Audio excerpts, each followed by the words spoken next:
Hi, I'm Rachel, and this is my 2022 BookTube Prize Finals ranking video. We have finally done it. We have reached the end of the 2022 BookTube Prize after 4 rounds of judging ever since February. We get a few months off and then it'll all start again, in January when we make new long lists. But anyway, let me not get too ahead of myself here. Let's go ahead and talk about the ultimate outcome for this award. The BookTube Prize was started by Robert at Barter Hordes. The point was for the literary bookternet to judge the best in literary fiction, nonfiction, and translated fiction, all published in the US the year before. I've judged a few rounds this year, and I ended, the algorithm put me in nonfiction for the final 6 books that made it all the way this far. I got to go ahead and read them and rank them and contribute to which 3 books would be medaled and which wouldn't. And anyway, for the official results of the BookTube Prize and the finals, I will link to Robert's video down below. And I guess I can go ahead and get rid of these things. These are the long list contenders that Robert emailed us last January, the ones that we could vote for, and I've just been tracking them and having fun with them. These are in literary fiction and nonfiction because they're the 2 divisions I signed up to judge. But now, of course, we've reached the end. There's no more to track, so I'll say goodbye to these. And I also will make a quick note about the fiction division. I've been tracking it. I've read for the Octafinals, and my favorite book from the Octafinals, The 5 Wounds by Kirsten Valdez-Quaid, did make it all the way to the finals, but alas, it did not medal. I think it's still my favorite. I read 5 of the books from the fiction finalists, including just recently How Beautiful We Were by Mbolo Mbue. This book also didn't medal, but I guess I can kind of understand it. I mean, it's a very strong book. It's a book about a village in Africa that is a victim to both an American oil company that's just destroying their lands and making their lands unhealthy for people to live on, and then also the government, their government, that enables the oil organization for its own, profit and greed and all of that. And this town is the little, David standing up to those Goliaths, but it's a more complicated story than that in terms of, looking into vengeance and the ability to get things done. And even, you find good actors in unusual places, like even in America. But the way that the story is told, it's in these really long chapters that, span lots of time. And a lot of the chapters are told by this collective voice called the children, so it's kind of literary and experimental, and I don't know if that kind of took away from it a little bit. I found it a little distancing in that way. And ironically, I liked The 5 Wounds a lot because it was sort of more book club fiction in a way. It was much more approachable than a lot of the stuffy literary fiction, so I thought. But actually, neither that nor this book made it to the first 3 places. The first prize for fiction was The Love Songs for W.E.B. Du Bois by Honoré Vernon Jeffers, which I also read for the Octafinals. I like that book as well. It's a very strong book. I'm not really that surprised that it won because it talks so much about the legacy of this African-American family with these strong characters. And I also read the 3rd place winner for the Octafinals. I had really good luck, I guess, with my Octafinals group, but Great Circle by Maggie Shipstead, which I think was really intriguing. It's an unusual topic of looking into female aviators and that sort of thing. So I got the appeal of that book as well. I haven't read the 2nd place book, The Island of Missing Trees by Elif Shafak, so I don't know, maybe I should add that onto my TBR. Oh, so much to read. So segueing back into books I have read, I'm going to go ahead and share my ranking for the nonfiction division, which I officially judged and of course read all 6 books. 2 of the books that I put into the top 3 spots actually made it. I was kind of surprised. I thought it would be, I might have less luck this year than I have in other years, being in line with fellow judges, but I guess I should also say that the 3rd book that medaled officially was the one I put in 6th place, so there's that. But overall, I really was impressed with all these books. I think I had the most difficulty in ranking them and in trying to figure out like my feelings and sussing through the reviews I wrote and all that to try to figure out what I thought, was, best to worst and that sort of thing. So I don't know, I might not even agree with myself, but I went ahead and I wrote a script to try to justify why I ranked them the way I did, and now I will share it with you. So in 6th place, I put Empire of Pain by Patrick Radden Keefe. This is the most out of sync I felt with my fellow judges, maybe ever. I ranked this book last place, whereas collectively we ranked it as 2nd place. But I definitely don't mean to take up arms about this. I agree that it's a very strong book.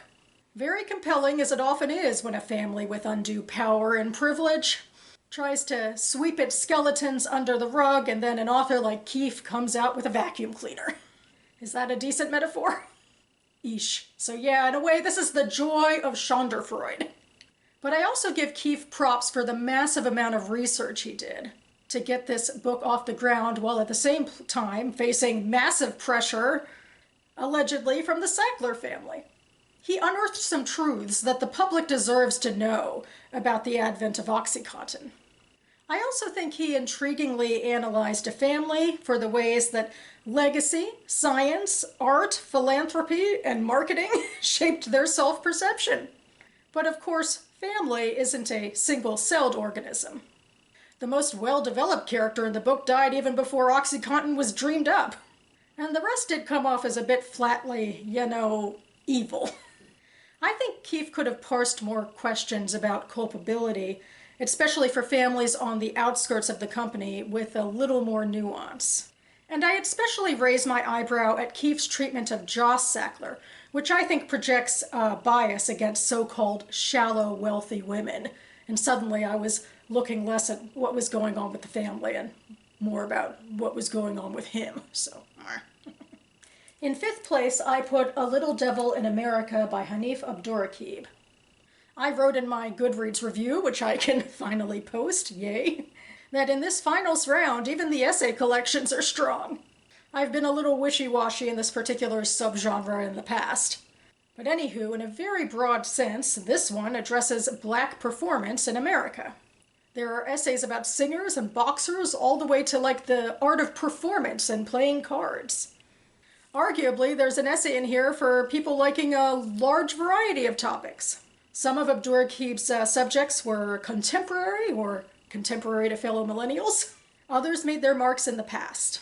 A lot of the essays then center back to Abdurraqib's own life and thinking, like when he endorses one of the performer's supernatural powers, or dramatizes interactions with his own friends.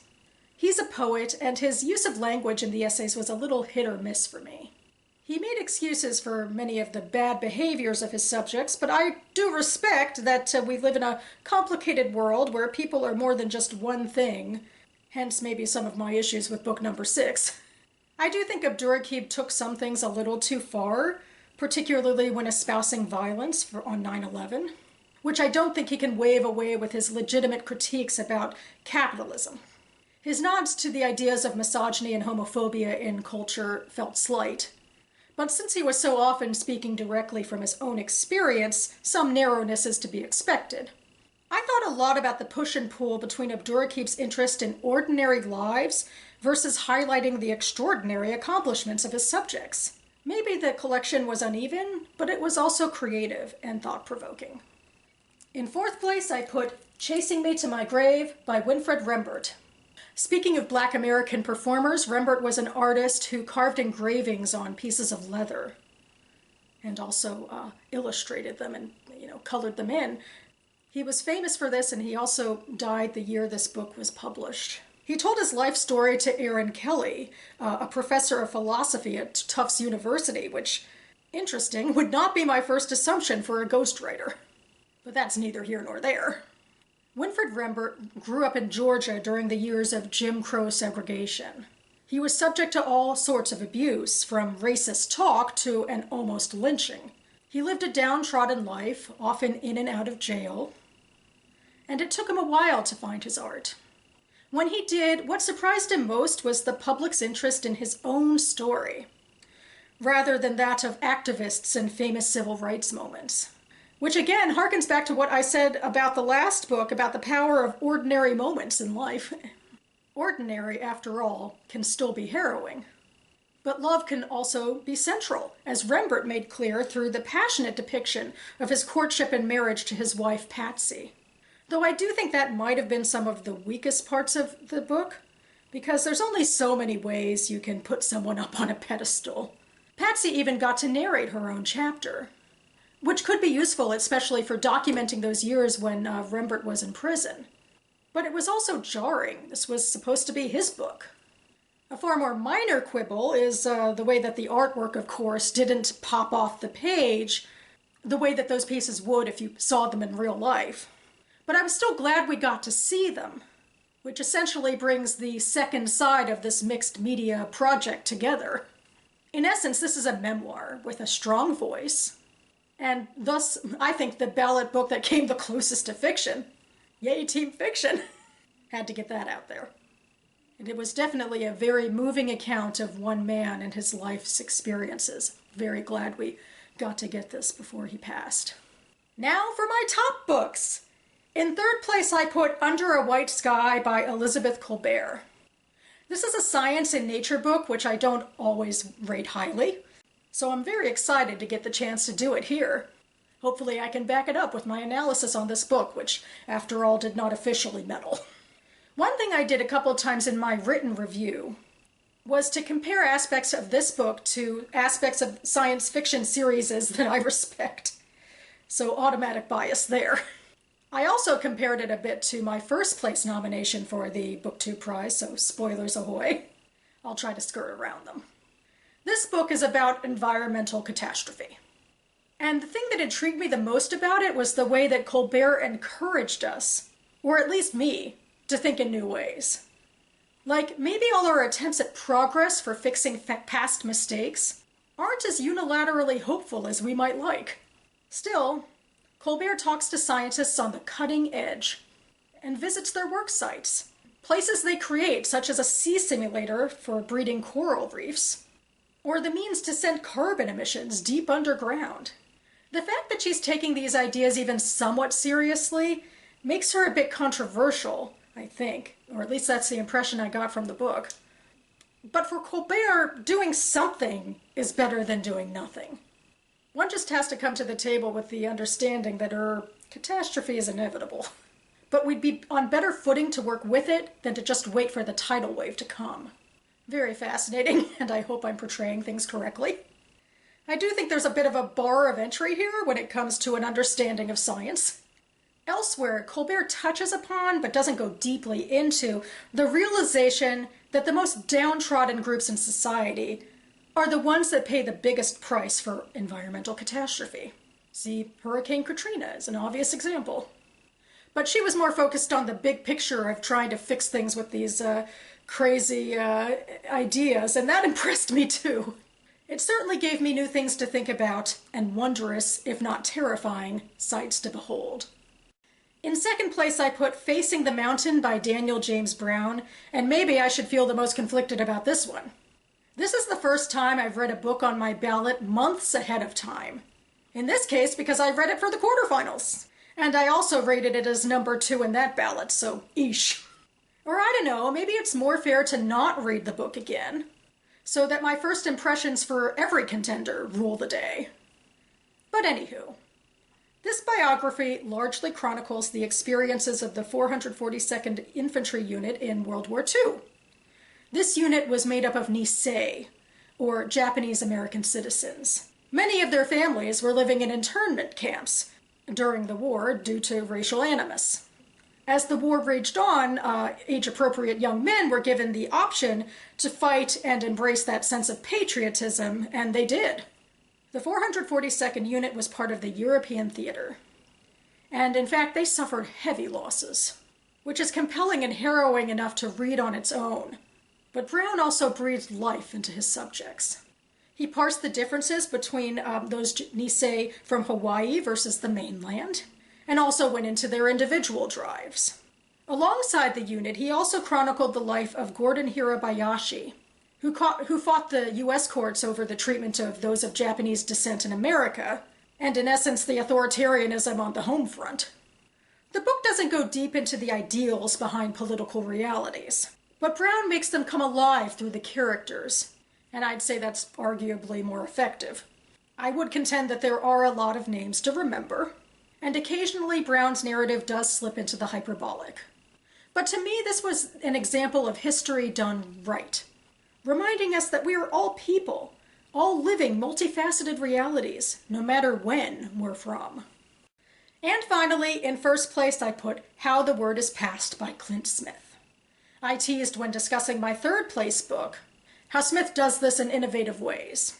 He visits plantations and graveyards and other historic sites to analyze the stories they're telling and how people respond to them.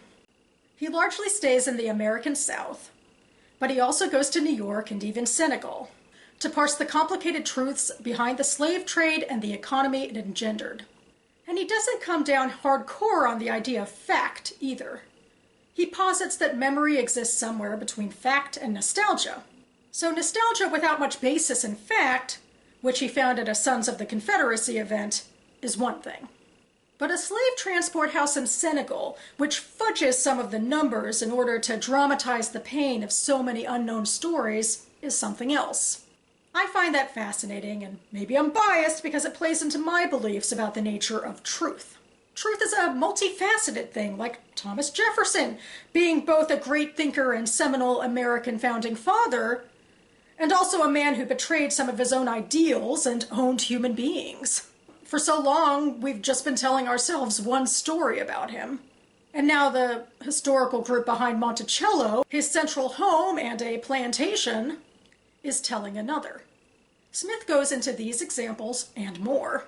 And he proves how history, and certainly legacy, aren't dead things. They're quite alive and with us today. And if we truly want to know the truth, we need to consider the dark sides of our history, as well as the light. So that about covers it for me now. You can find the links to my Goodreads reviews listed down below now that I can finally post them and share them with you. And I'll also be posting for more information on the BookTube Prize, although at the moment we're kind of in a little bit of a lull, but in the very near future I believe Robert will be posting some announcements about how to sign up to be a judge next year. And I so encourage everyone to try this. It's just an amazing way to expand your horizons in reading books, like I'm certainly reading more nonfiction than usual. And it's so exciting right now when, the rounds have ended, and of course, especially this one with the final round, to go and be able to hear what the other judges thought about the books that we collectively read together. I know even just from being part of the live stream for the finals that I think a lot of people were rooting either for How the Word Was Passed or Empire of Pain to win number one. And I was pretty sure that How the Word Is Passed, because it has so much fascinating stuff to say about how we interpret history, that would win. That was my feeling, and certainly my bias being my number one choice, but I also understand, some of the interest in, the unearthing the secrets of this family, and I'm eager to, hear from judges who rated that book higher, especially. So that's what I'll be up to soon. But I'll also be back here in the imminent future to talk about books I'm reading currently in my first Am Reading video of October. So stay tuned for that. Thanks so much for watching, everyone. Thanks so much to my fellow judges for making another year of this prize come together for me. It's been a pretty difficult year for me, actually. When I started reading for the Octafinals, I thought my cat was healthy and happy and had a long time ahead of her, and now at the end, unfortunately, she's been suffering cancer and is no longer with us. So this prize has come at an interesting time, but in a way it's grounding too, and has certainly given me other things to think about in the world. So thank you so much, judges, for making that happen, and especially to Robert, who makes everything happen. And on that note, I'll see you next time.